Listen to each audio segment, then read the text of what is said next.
Hola a todos, muy buenas tardes. Eh, Vamos a estar dando unos minutos adicionales para dar tiempo a que más personas se puedan ir sumando a la sesión. En aproximadamente 3 minutos vamos a estar dando inicio. Muchas gracias por la puntualidad. Eh, Mientras tanto, me gustaría que pudiesen confirmarme si se escucha, si se ve mi pantalla, si está todo en orden.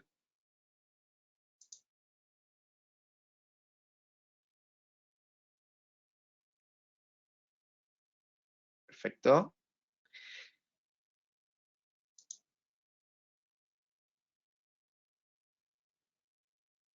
Genial. Bien, entonces en 3 minutos más damos inicio a la presentación.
Hola, muy buenas tardes a todos.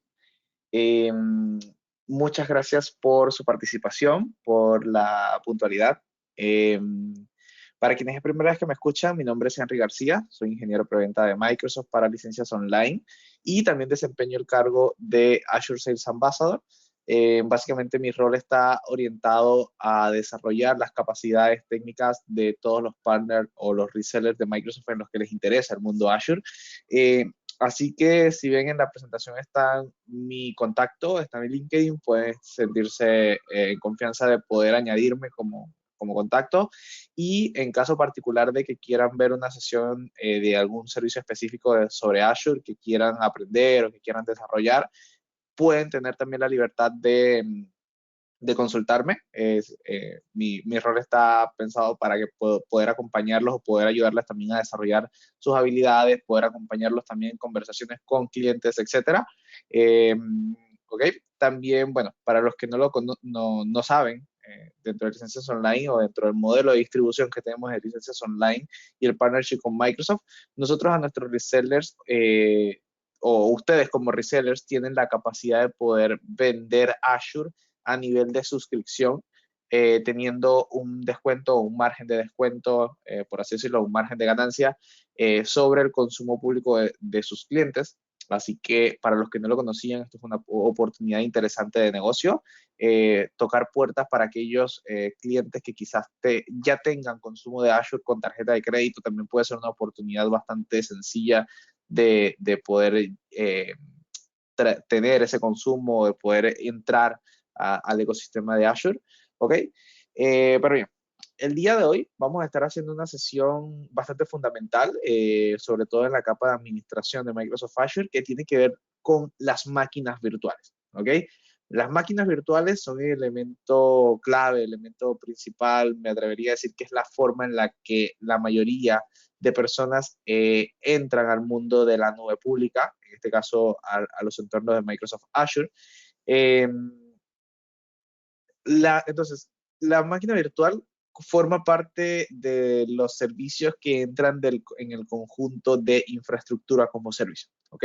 Para hablar un poquito más en detalle de la infraestructura como servicio o de qué va esto en particular, tengo este pequeño diagrama que me hace la separación de los distintos tipos de nube que nosotros podemos encontrar o distintos servicios que nosotros podemos encontrar, ¿ok? Nosotros partimos por un ambiente on-premise, que es básicamente la opción legada o lo que nosotros conocemos mayormente de cómo se interactúa, cómo se trabaja con servicios cloud, ¿ok? Que viene siendo el on-premise, es cuando yo me hago cargo de absolutamente todo, ¿ok? Básicamente un ambiente on-premise, yo tengo que estar a cargo de todo lo que tiene que ver con la capa física de estos servidores o de esta infraestructura, de todo lo que tiene que ver con el storage, todo lo que tiene que ver con el networking, con los servers, con la virtualización, con que haya, por así decirlo, corriente, el data center se mantenga bien refrigerado, de que no hayan cortes de luz, etcétera. Aquí yo básicamente tengo que hacerme cargo de absolutamente todo. Luego nosotros pasamos a un modelo de responsabilidad compartida, donde nosotros buscamos delegar ciertas capas y buscamos entrar a los servicios, por así decirlo, nube, en donde nos vamos a encontrar de que cuando nosotros buscamos una nube de tercero, ya sea una nube pública, o nube también de otro proveedor de servicio, nos vamos a encontrar con infraestructura como servicio, plataforma como servicio y software como servicio. ¿Ok? Entonces nos vamos a enfocar bastante en la infraestructura como servicio el día de hoy, que si ven el modelo de responsabilidad compartida, yo empiezo a delegar ciertas capas de responsabilidad, como todo lo que tiene que ver con el networking, con el storage, con los servers y con la virtualización. Cabe destacar que todo esto se refiere a la parte física de todo este esquema, ¿ok? Por ejemplo, en tema de networking, apunta a que yo no tengo que preocuparme de que los servidores tengan acceso a Internet, no tengo que preocuparme de que se estén conectados, etcétera, ¿ok? No tiene que ver mucho, o lo vamos a ver más adelante en la demo que vamos a hacer, con el networking de la infraestructura que yo necesito crear, ¿ok? Eso sigue siendo en parte responsabilidad mía, que viene siendo toda la capa de sistema operativo, toda la capa de middleware, de runtime, de la data y de las aplicaciones. En infraestructura como servicio, nosotros vamos a pensar y nosotros vamos a seguir pensando o a seguir diseñando una infraestructura como si nosotros tuviésemos control física de ella. Solo que no lo vamos a tener físicamente, vamos a tener que pensar un poco en la capa de virtualización.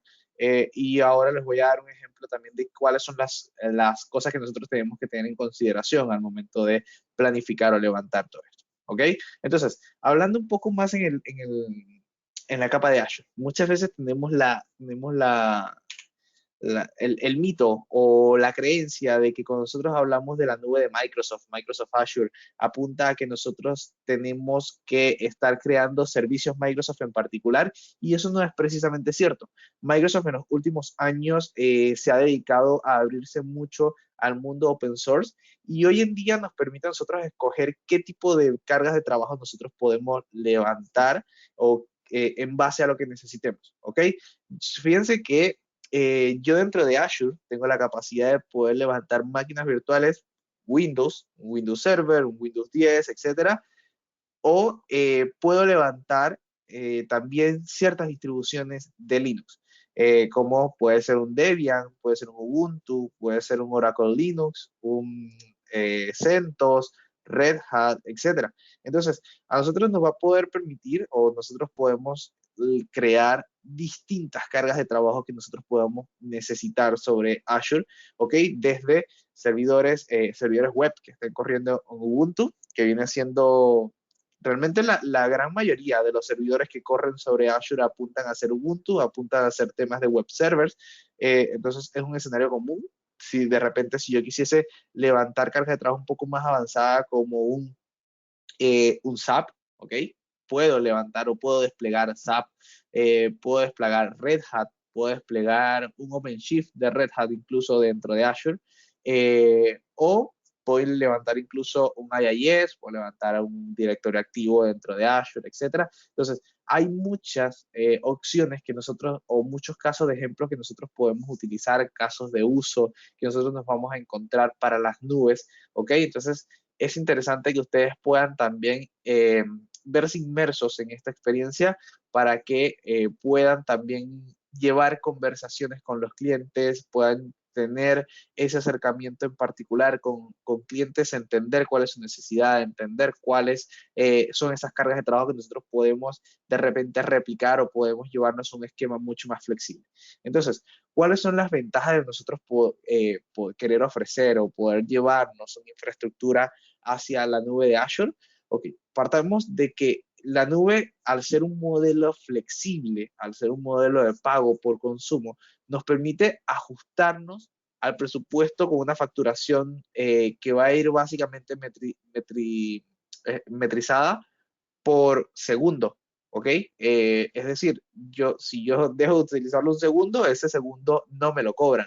Entonces, es un punto interesante el poder nosotros adaptarnos a esto. ¿Por qué? Porque quizás nosotros en el mundo on-premise estamos acostumbrados a comprar una infraestructura pensando en lo que nosotros vamos a tener en cierta cantidad de años, y en el mundo de la nube nos permite comenzar al revés, nos permite empezar desde lo más barato, probar, y en la medida que nuestra aplicación o nuestra solución lo vaya requiriendo, poder ir escalando granularmente, ¿ok?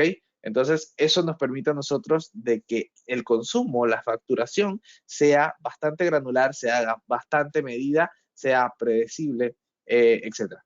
Entonces, una vez nuestra infraestructura está ya asentada, muchas veces nuestra aplicación o nuestra solución va a ir teniendo éxito o va a ir teniendo requerimientos un poco más pesados en los que en el tiempo nosotros vamos a tener que ir creciendo. Esto es algo que es muy común, es muy normal que ocurra en ambientes corporativos, y normalmente en ambientes on-premise o en ambientes de sitio, nosotros hubiésemos tenido que comprar hardware para poder dimensionar o para poder escalar nuestro servicio, nuestras soluciones. Entonces, nosotros tenemos capacidad de poder escalar máquinas virtuales dentro de Azure en cuestión de minutos, ¿ok?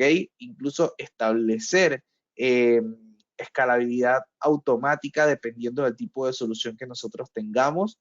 Eh, para poder responder ya sea a un alto de demanda, ya sea incluso para decrecer. Veo que hablo mucho sobre el crecimiento, pero bueno, supongamos que tenemos el escenario incluso en el que estamos teniendo un impacto importante y de repente de un día para otro ese impacto decae y necesitamos disminuir costos, necesitamos adaptarnos a esta nueva condición de mercado. Nosotros incluso podemos disminuir sin tanto procedimiento. Entonces, una vez disminuimos, se nos deja de consumir o nos va a cobrar a nuestra nuevo sizing, a nuestra nueva talla, para tener un consumo mucho más óptimo. ¿Ok? Con tema de privacidad, con tema de seguridad, etcétera, eh, nosotros tenemos capacidad de cifrar información. De por sí la capa física está bastante protegida, está bastante inaccesible. De hecho, todo lo que tiene que ver con infraestructura o todo lo que tiene que ver con máquinas virtuales se maneja a través de discos manejados que solamente pueden ser accedidos a través de máquinas virtuales a las cuales nosotros les demos el acceso o nosotros hagamos el attach del disco en particular. ¿Ok? Entonces, bueno, el último punto decía que se puede escoger entre Windows y Linux. Esto es algo que ya comenté, dependiendo de las cargas de trabajo que nosotros necesitemos. Y en unos minutos más lo vamos a ver también un poco más de forma demostrativa o gráficamente dentro del portal.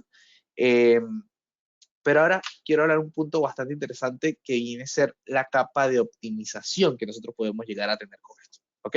Si bien las nubes públicas están apuntadas a que sea un manejo de pago por consumo, un pago medido básicamente por segundo de utilización de recursos, nosotros dentro de Azure tenemos algo que ninguna otra nube pública tiene, que es la capacidad de poder hacer reservas o poder hacer la combinación de mis recursos con recursos que están adquiridos por otros medios, o decir, por fuera, como la capa del licenciamiento, ¿ok?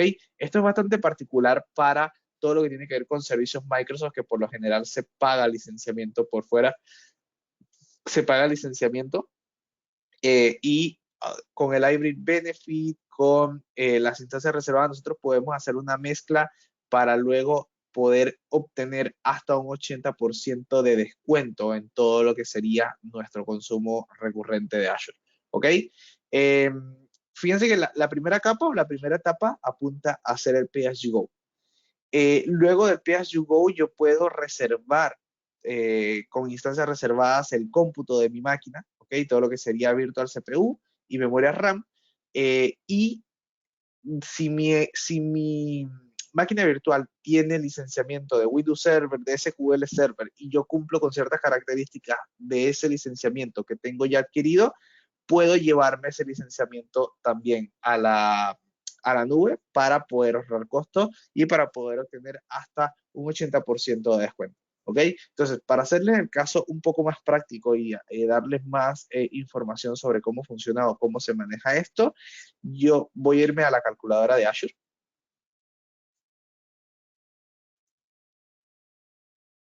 Ok, a ver. Entonces, todo lo que tiene que ver con Azure se parametriza, o se puede estimar o calcular a través de la calculadora de precios de Azure. Yo puedo llegar a ella a través de calculadora de Azure. ¿Ok? Entonces, acá yo me voy a encontrar con todos los servicios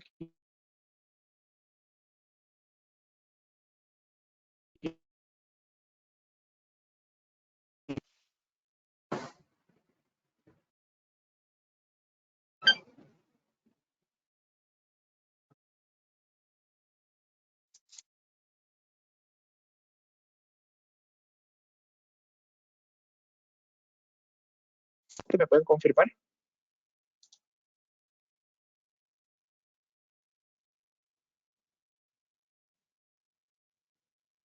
Denme un segundo.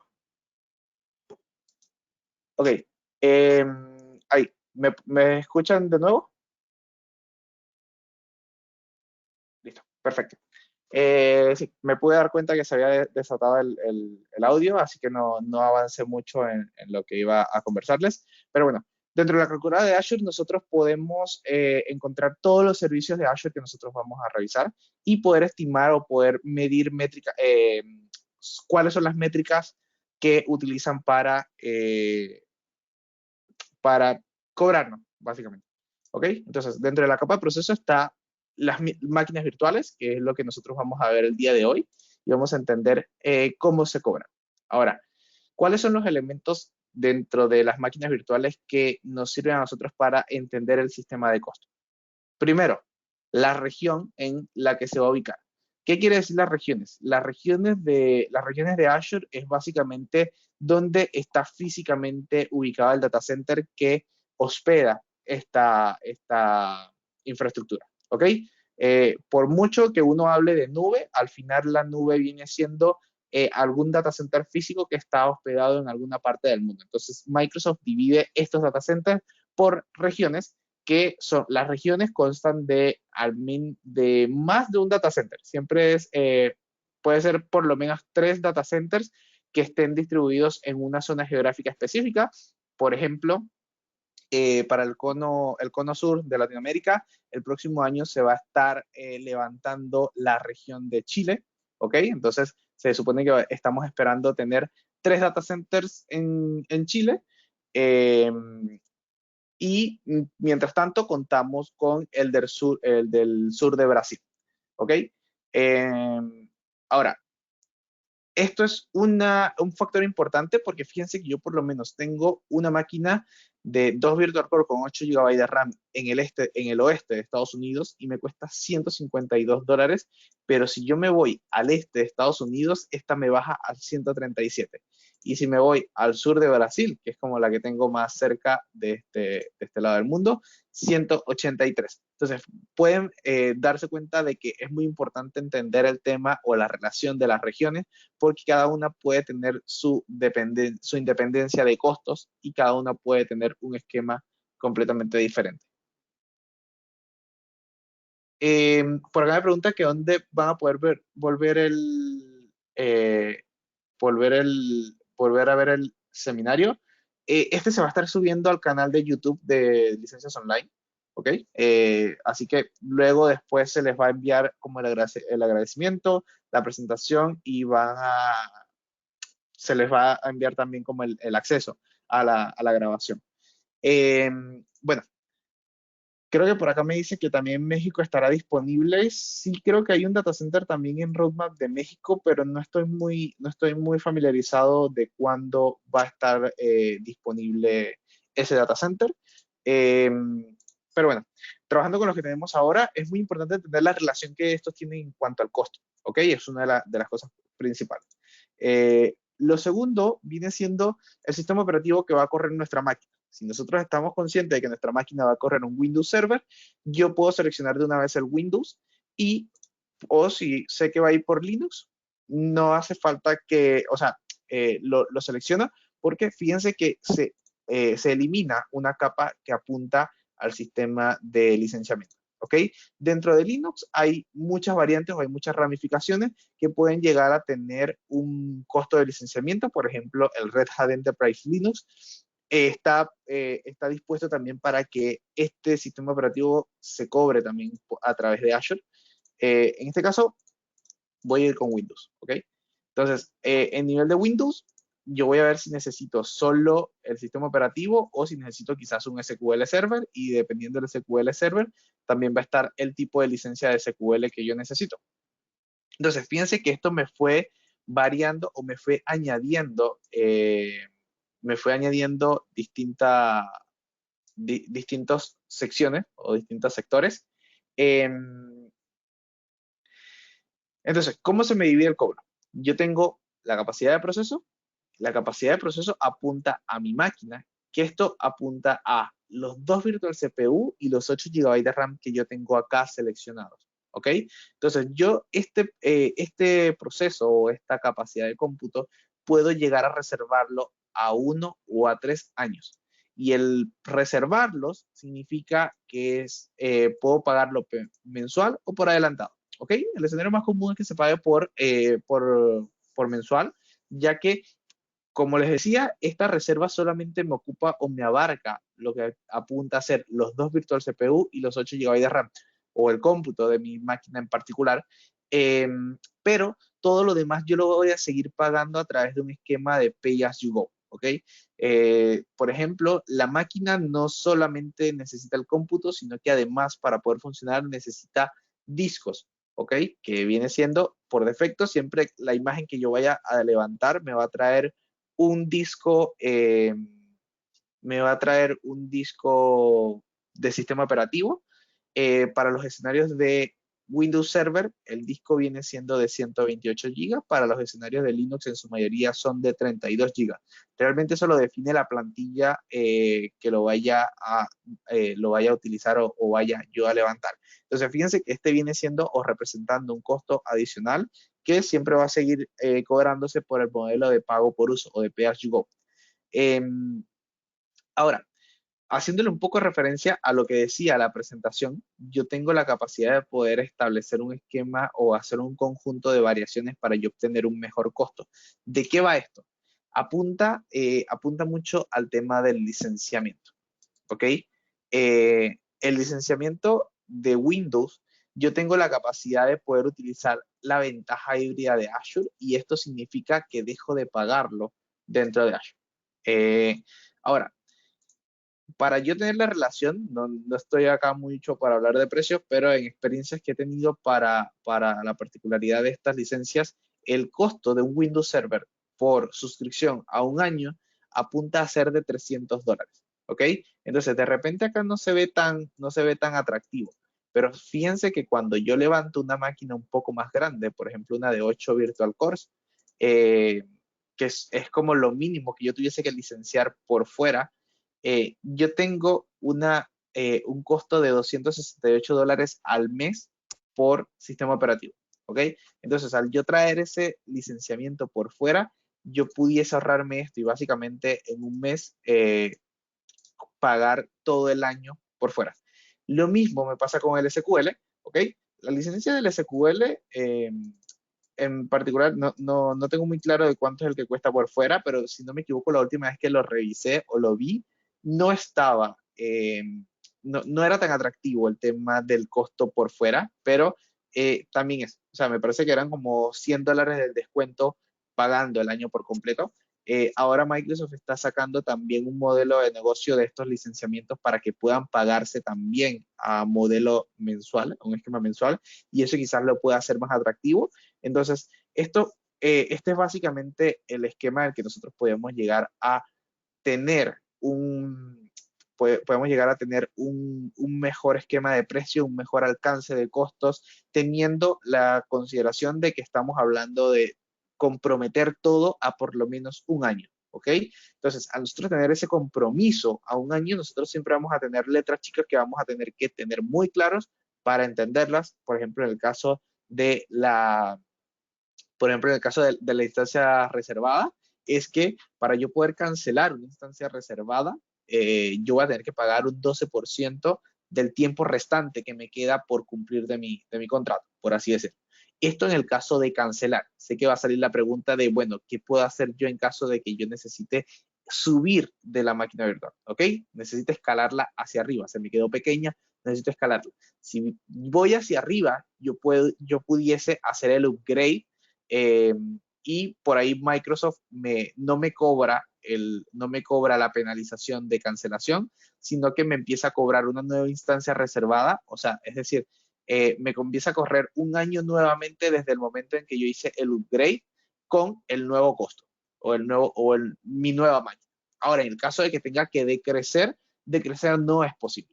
Decrecer se tendría que cancelar la instancia, se tendría que pagar la penalización de cancelación y volver a levantar nuevamente la instancia reservada. Son cosas que hay que tener en consideración. En los sistemas operativos, a través del modelo de CSP por suscripción, ¿ok? Yo estoy aquí, entra a verse como si fuese un modelo de licenciamiento quizás anual. Yo contrato el año y aunque yo decida pagar mensualmente, mi contrato o mi permanencia tiene que ser ese año, tiene que durar todo el año, ¿ok? Simplemente el modelo de hacerlo mensual o de cobrarlo mensual es un tema de que sea más fácil la inversión, de que no tenga que tener toda la inversión de antemano para poder trabajar, sino poder adaptarme también al consumo de Azure. Pero si lo hago a un año, tengo que respetar esa anualidad. Entonces son cosas que hay que tener muy en consideración. Eh, Ahora bien, viendo un poquito más a la capa práctica, de que, bueno, ya tengo más o menos detallado o claro qué tipo de máquina necesito, etcétera, ¿qué cómo yo puedo interpretar esto técnicamente? ¿Cómo puedo yo levantar una máquina virtual? Que es uno de a ver, bien, por acá tengo una pregunta interesante que es, las reservas solo son de 3 años y si en todos los servicios de Azure es igual. La reserva puede ser a 1 o a 3 años, ¿ok? Eh, Puede ser 1 a 3 años, yo puedo pagar por adelantado o puedo pagar mensual. Lo mismo con la de 3 años, puedo pagar por adelantado o puedo pagar mensual. No todos los servicios de Azure, no todos los servicios de Azure se pueden reservar, pero todos los que se pueden reservar apuntan a ser a un año o a 3 años. ¿Ok? Eh, bueno, eso sería.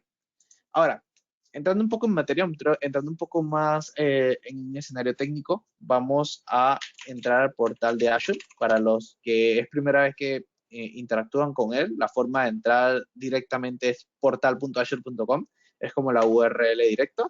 les va a pedir que inicien sesión con su cuenta de Microsoft, con su cuenta de Azure Active Directory, y dentro de esta se va a ver los recursos, ¿ok? Las suscripciones, etcétera. Ahora, cuando nosotros para crear o para generar un recurso, nosotros tenemos la organización de todos nuestros recursos eh, a nivel de grupos de recursos, que son una forma de agrupamiento lógico, una forma simple de organizar, no es algo como que muy profundo en particular, es simplemente un elemento de organización. Ahora, yo puedo crear un recurso de distintas maneras. Puedo crearlo acá desde la ventana principal de Azure o pudiese buscar el servicio que yo quiero crear. A mí me gusta bastante hacerlo de esta forma, ¿ok? Porque me permite a mí también ver un poco lo que tengo asociado o familiarizarme con este tipo de servicios. Que por cierto, esto tengo que detenerlo. Ahora, si yo quiero crear una máquina virtual, van a ver que la herramienta me va a consultar o me va a estar preguntando más o menos todo lo que yo estuve viendo en la calculadora.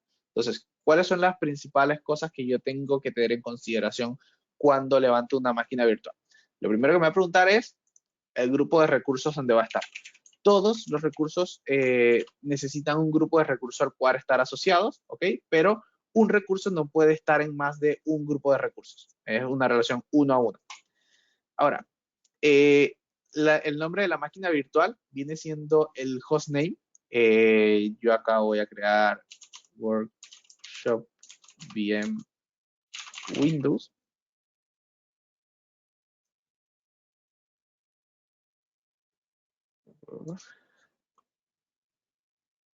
Okay.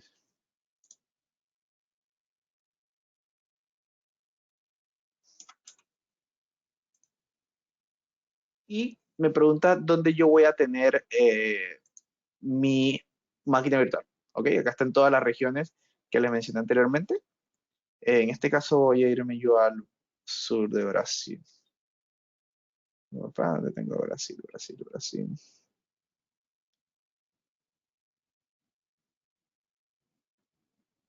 Ya, pues, ok,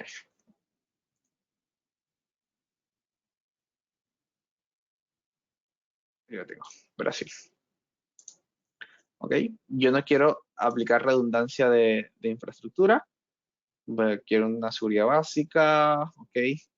Acá. Yo acá voy a definir el tipo de máquina que yo quiero generar. Y esto es algo importante donde hay que tener en consideración porque de repente nos podemos ver abrumados con todas las capacidades de máquinas que nosotros tenemos. Básicamente estos tipos de máquinas que existen. Entonces, una forma de poder yo ver los temas de precios o los temas de a ver,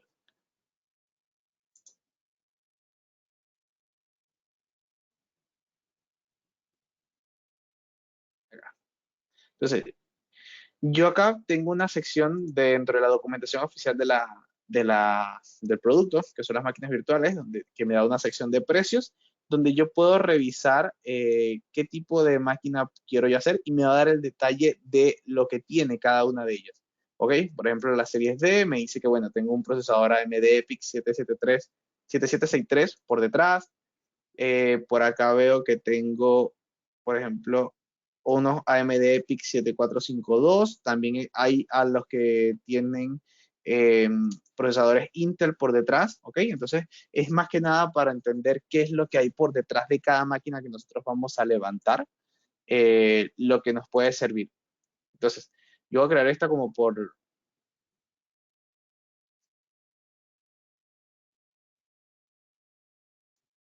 Ok, por acá veo que el procesamiento de Virtual CPU es parecido a un escenario físico. Sí, es parecido. En teoría es lo mismo. Funciona tal cual si tú tuvieses un servidor o un host y le aplicaras un VMware, quizás un Hyper-V, y tú hicieras la virtualización, viene siendo básicamente el mismo rendimiento. Eh, ahora, para yo acceder a mi máquina virtual, debo definir un usuario administrador. que va a ser con quien voy a iniciar principalmente. Entonces, con eso ya tengo la sección básica de lo que necesito para levantar mi máquina virtual.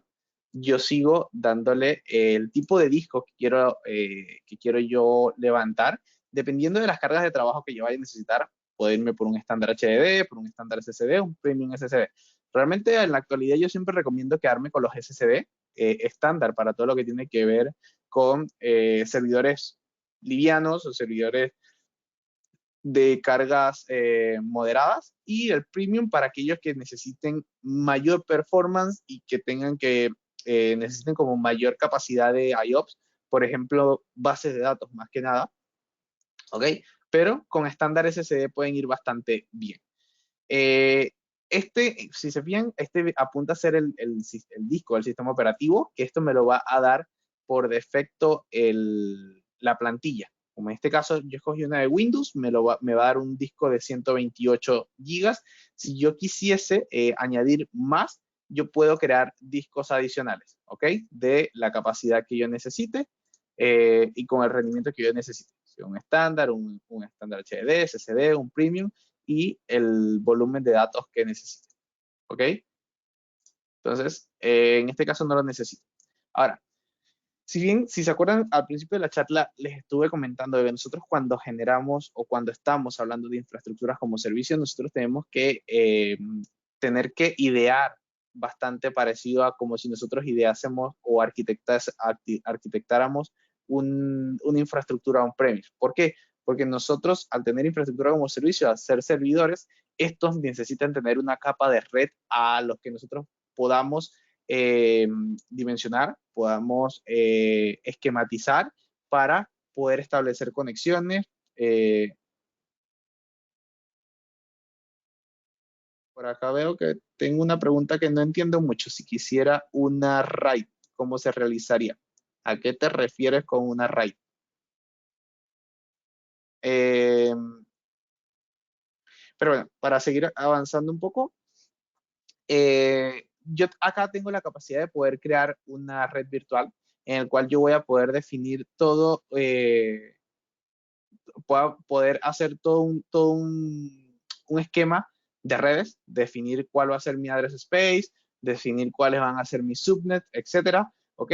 Entonces, esto es muy importante que nosotros lo planifiquemos para que, para que tú puedas luego establecer o puedas revisar si nosotros queremos establecer una conexión site to site a través de una VPN con ya sea un ambiente on-premise que nosotros tengamos, con no sé, con conexiones VPNs con clientes, etcétera. Esto funciona o representa las mismas leyes de redes que son como comunes, que no podemos pisarnos los address space. De hecho, si se fijan, algo en particular es que esto me entrega un rango de un address space de 10.2.0.0. Esto es porque ya yo tengo dos redes virtuales adicionales en donde tengo 10.0.0.0 y 10.1.0.0. Entonces ya esto me lo está definiendo. Si yo cambio esto por el 1, él me debería decir o me apuntaría a decir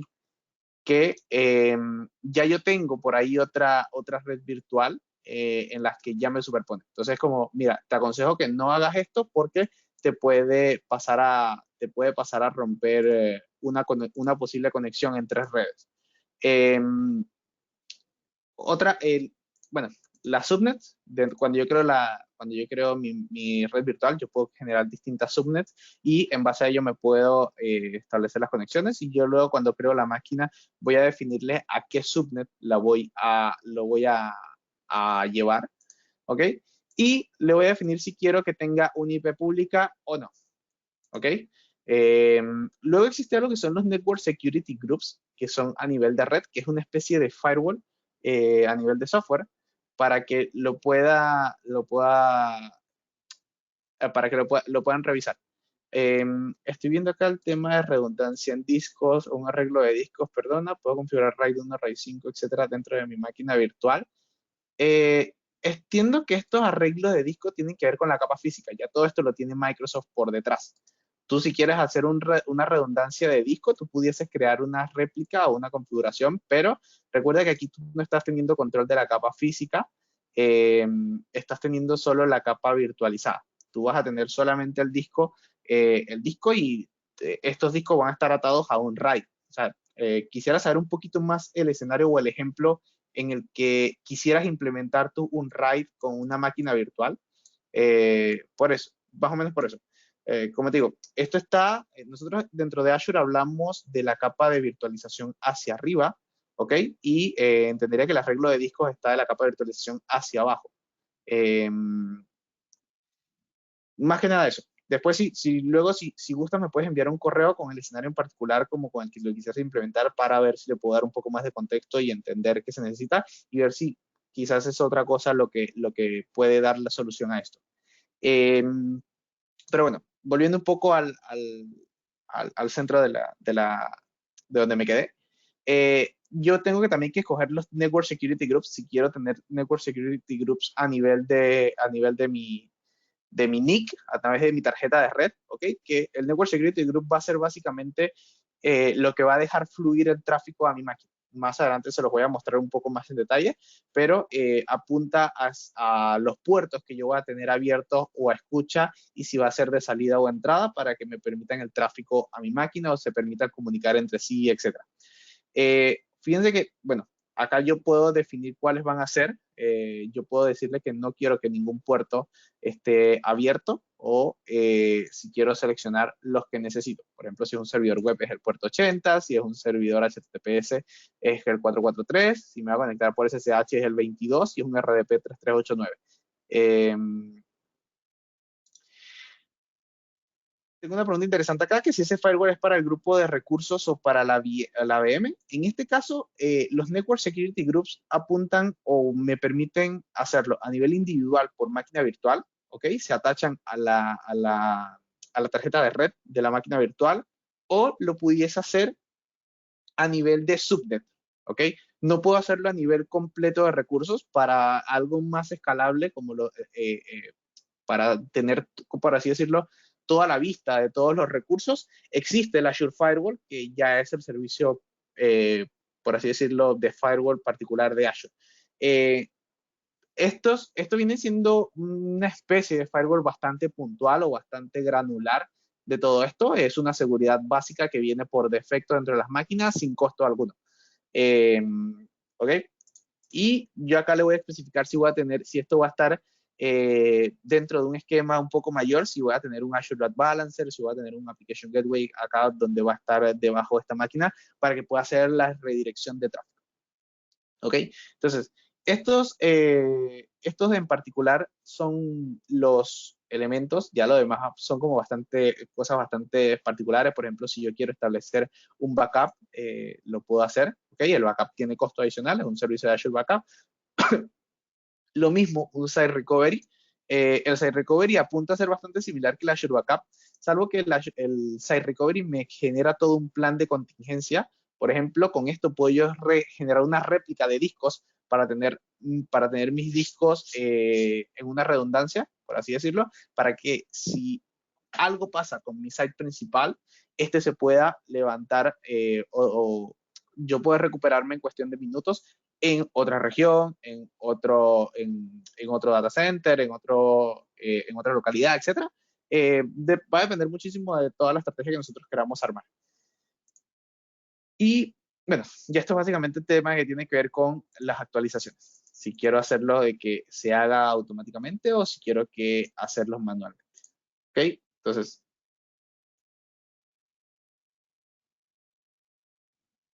perfecto. Perfecto. Entonces, claro, el array de discos no era tanto un array de discos, sino decías como, bueno, ¿cómo puedo replicar? Claro. El Site Recovery está pensado en eso, para que si algo pasa, si me encriptan la máquina principal, si ocurre un desastre natural que me pueda tumbar todo el data center, yo poder tener esa réplica en algún otro lado y poder armar un site de contingencia para replicar. ¿Ok? Lo que sí, el array o esa réplica tiene su cadencia de tiempos. No es en tiempo real, no es un mirroring de discos, sino que tiene cierta cadencia para poder hacerlo.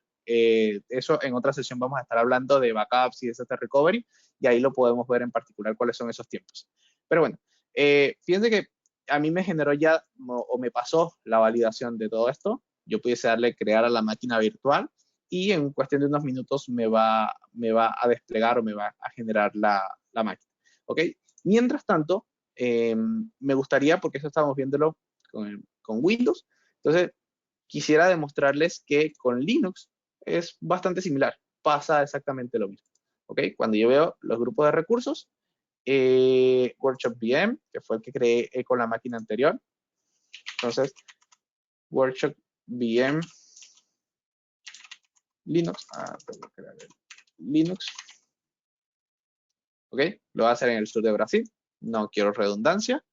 Eh, que fíjate que ahora que lo preguntas ahora con el tema del mirroring, yo pudiese crear una availability zone o una availability set, que esto me replicaría distintas, los discos o la máquina me las replica en distintas zonas, pero esto conlleva un costo adicional, ¿ok? Esto básicamente es replicar hasta 3 veces, por lo menos la availability zone yo puedo replicar hasta en 3 zonas, y esto me va a generar básicamente 3 máquinas que se van a estar conectadas a través de un load balancer por detrás para que todas las máquinas estén, por así decirlo, en mirroring y en simultáneo para que si algo falla, tener ya una estrategia de alta disponibilidad ya armada. ¿Ok? En mi caso no lo quiero porque eso también influye en costo. Y dentro de las distribuciones, aquí voy a responder una pregunta que me hicieron hace un rato, que es si aceptaba Debian, ¿ok? Y sí, fíjense que yo tengo Debian. Yo acá puedo seleccionar todas las imágenes y puedo buscar un montón de proveedores. Fíjense que tengo Red Hat, Ubuntu, tengo Kali, CentOS, ¿cuál más puede ser por ahí? Tengo Debian, por ahí tenía Oracle, lo vi hace un rato. ¿Ok? Puedo levantar un cPanel, Oracle Linux, ¿ok? Hay muchas distribuciones de Linux que yo puedo levantar acá. Esto me da como las recomendaciones, como las más utilizadas, pero funciona más o menos de la misma forma. Yo selecciono el tamaño de mi máquina bajo los mismos criterios que la anterioridad y de qué forma me quiero yo conectar a ello. Si quiero hacerlo a través de una llave SSH o quiero a través de usuario y contraseña.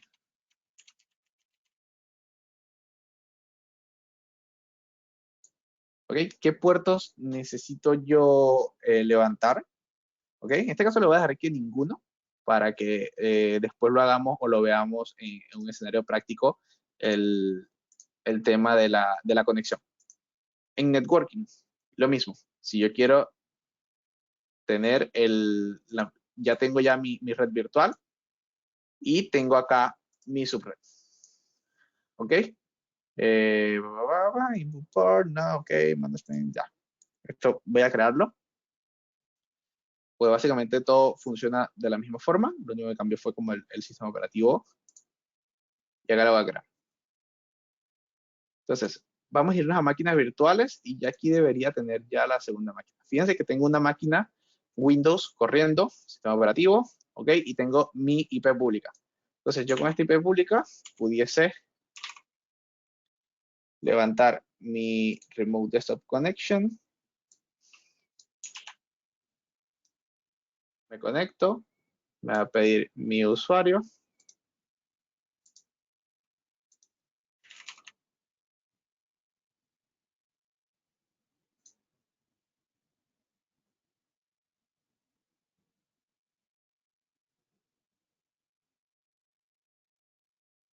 Y tengo mi máquina corriendo por este lado.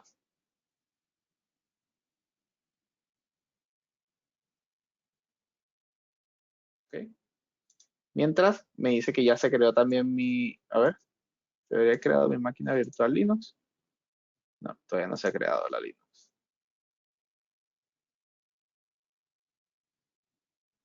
Y ahora me genera la duda de si,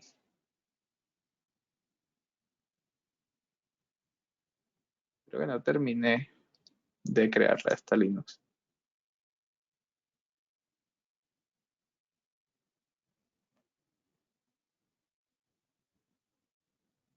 Ya, la genero rápidamente acá.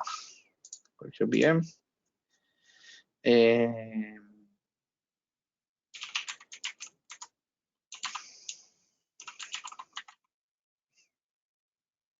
sin redundancia, Debian, andar.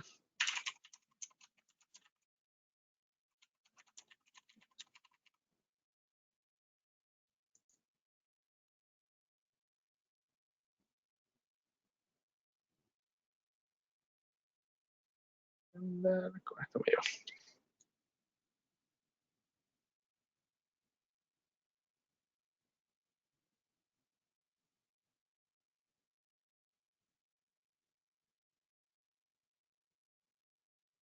Ahí está mi deploy.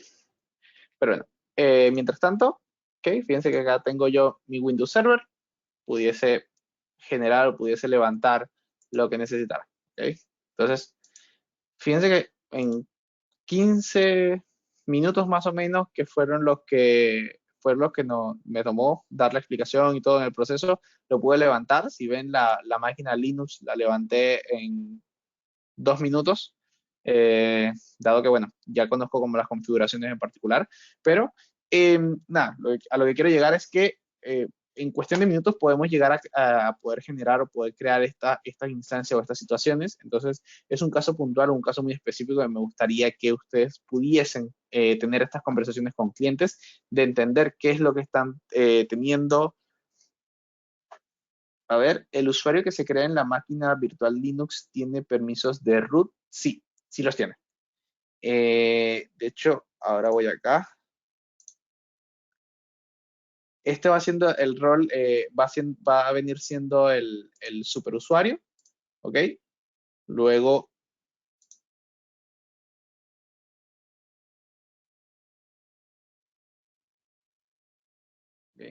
aquí.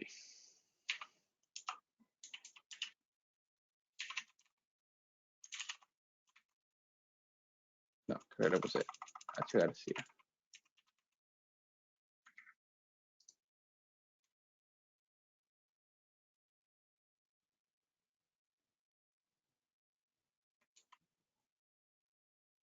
Entonces, posiblemente me va a tirar un timeout por lo siguiente, que es lo que les quería mostrar.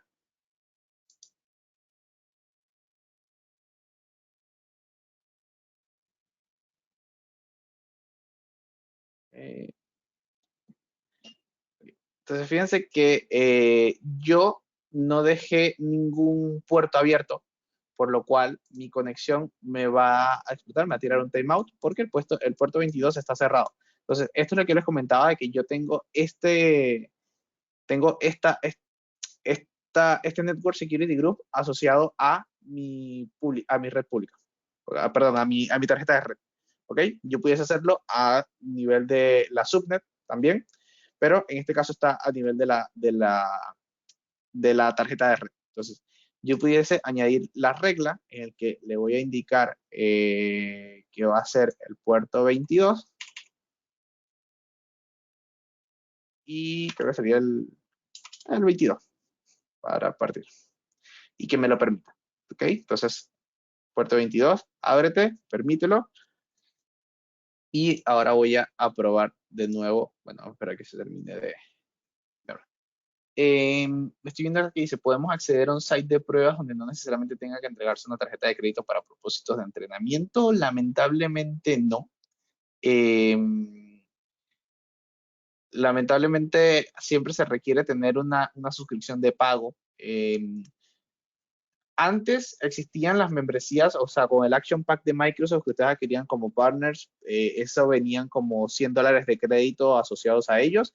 Lo que pueden saltarse ustedes es el tema de la tarjeta de crédito. Ya no hace falta tener la tarjeta de crédito, sino que ustedes como revendedores pueden ser por así decirlo, la tarjeta de crédito, ¿ok?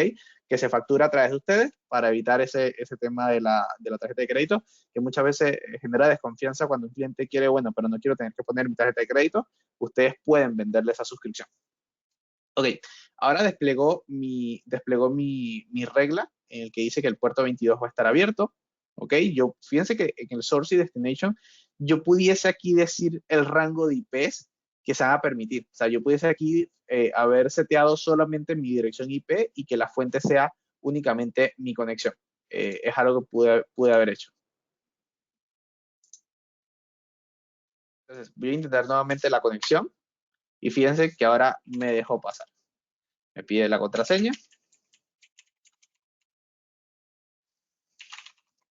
Y si yo quisiese acá instalar,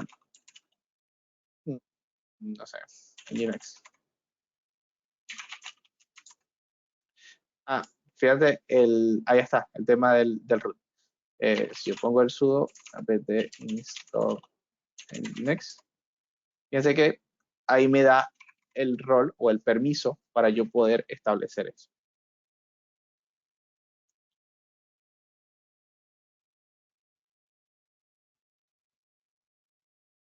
Tengo una pregunta acá que me dice si tengo un escenario de compra que el cliente los recursos por un año y quiere incrementar posterior a 6 meses de uso.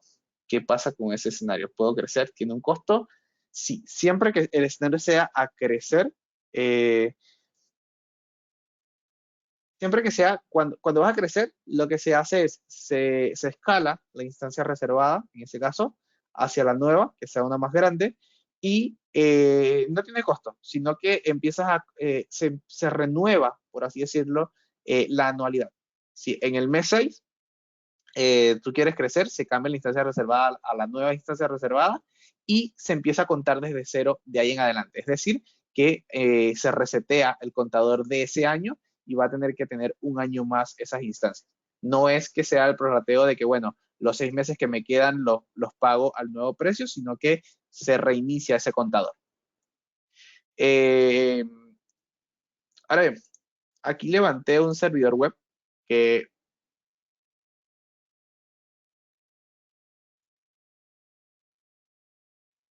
si deseo una autenticación por SSH, ¿cómo puedo generar el key.pem de la máquina virtual de Linux dentro del portal de Azure? Eso me hace pensar que no están prestando atención a lo que estoy viendo en la pantalla, porque cuando estaba creando la máquina virtual, hice o reparé precisamente en esa etapa, en que a mí me pregunta de qué forma me quiero autenticar, Authentication Tab, yo puedo generar un SSH public key o una contraseña. ¿Ok? Si yo genero, yo puedo crear acá, puedo generar un nuevo par, puedo utilizar uno que yo tenga o una llave pública. Le doy mi nombre y eso me va a descargar a mí el archivo con mi par de llaves. ¿Ok? Entonces, bueno, viniendo otra vez acá, fíjense que yo estaba generando acá eh, un servidor web. Entonces, algo en particular que quiero ver yo acá es si yo intento abrir este sitio web desde mi navegador, me va a rechazar la conexión por lo mismo. No tengo los puertos abiertos. Entonces, es como para demostrar de que este escenario de infraestructura sigue funcionando como si fuese un firewall. Entonces, yo pudiese aquí en source, eh, puedo decirle que desde mi IP va a tener solamente la opción al puerto 80. ¿Ok?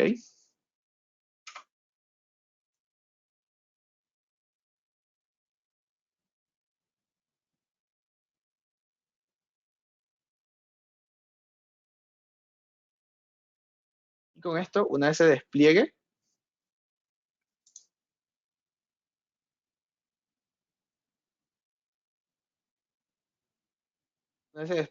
a mí me debería dejar pasar acá.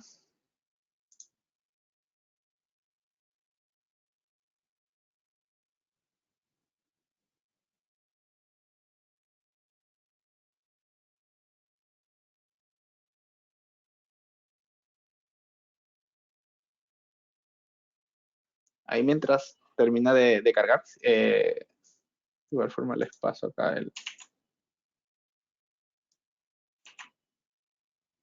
Así que esa es la IP, se las pasé acá en el chat.